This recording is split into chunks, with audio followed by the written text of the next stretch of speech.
for the ocean.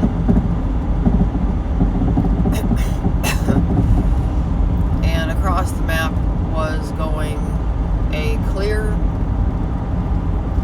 measuring tool that was it looked like a bullseye, not quite round, almost like the circles on a tree stump when you cut a tree, with numbers across it in a graph, as in time equal distance.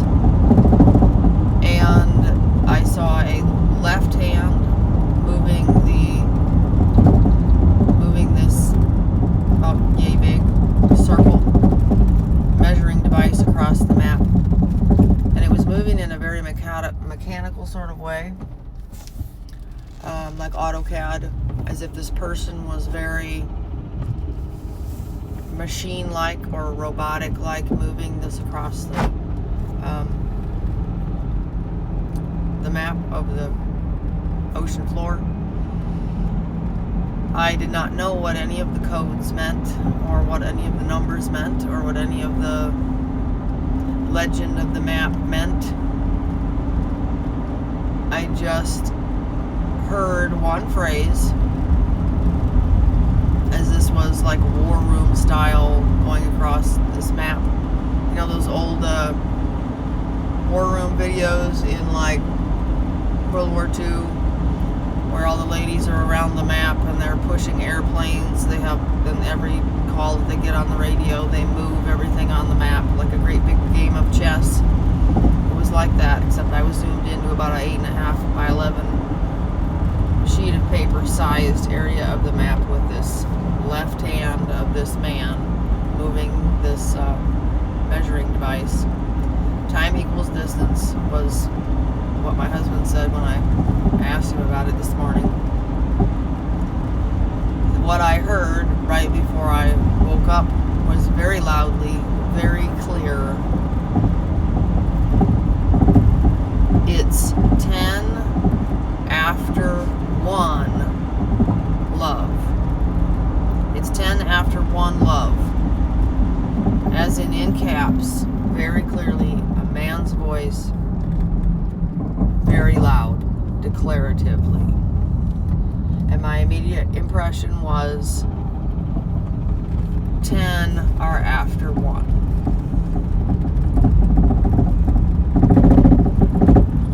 So as I am rethinking this, re-seeing this imagery in my dream,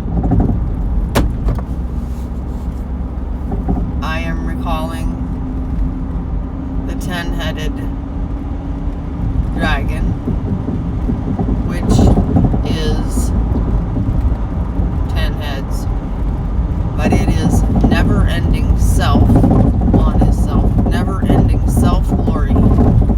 It's a 10-headed dragon in Revelation.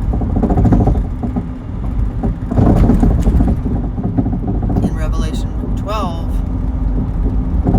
there is a dragon as well. And that dragon is also one dragon after whatever it's after, right? I know what it says there, but this is all, there's more to the story than is written in the text, obviously. That's how prophecy always is. It unfolds, there's more. So, that phrase and this topographical map was paper. It was, like I said, the legend for that map must have been an entire freaking computer full of information, because the codes and the markers for the locations was all extremely complicated. Hundreds and hundreds and hundreds of different codes for these areas, and I recall them all being in like a bubble. So here's the map, but then the code for the location or whatever was on the map is in a little box.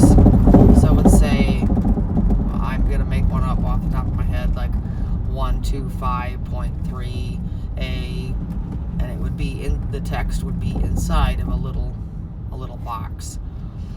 So it looked very much like an old-fashioned description topo map for, you can get these for states or for countries, and that'll tell you elevation. It'll tell you in the navigational charts, it'll show you the depth of the ocean at that spot, any shoals, any obstacles, as well as all your buoys, all of your on the topo map for a state or whatever. It's going to have your mines and your whatever is there. But it doesn't have on it, on a topo map, is structure, like infrastructure.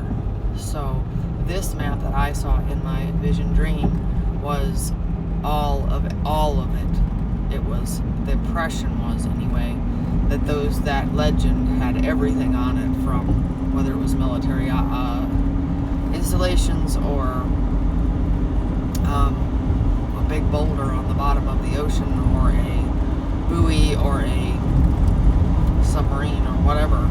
All of that stuff was on there, and it reminded me when I was talking to my husband about it on the way to work this morning, of in Star Trek, the original Star Trek, there was a piece of plexiglass in their battle stations area. I think that's where they were, in the engine room, and it had a circle, looked like a bullseye, and the computer would move this bullseye to show where something showed up on the scanner. It was like that. It reminded me, it hooked me to that imagery of a clear, that was meant to hook you to basically a clear heads-up display, or a transparent screen, was what that was, that they were doing with their cinematography. But it reminded me of that circle, like a bullseye looking around to show whatever the scanner had picked up. Alright, so again, recap.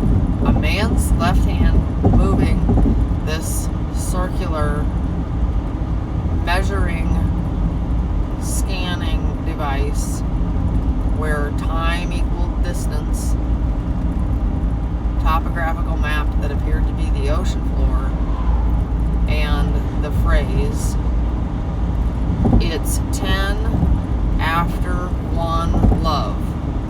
No commas. It's 10 after 1 love, in bold. I heard it as if it was speaking to me in my own head. It was a man's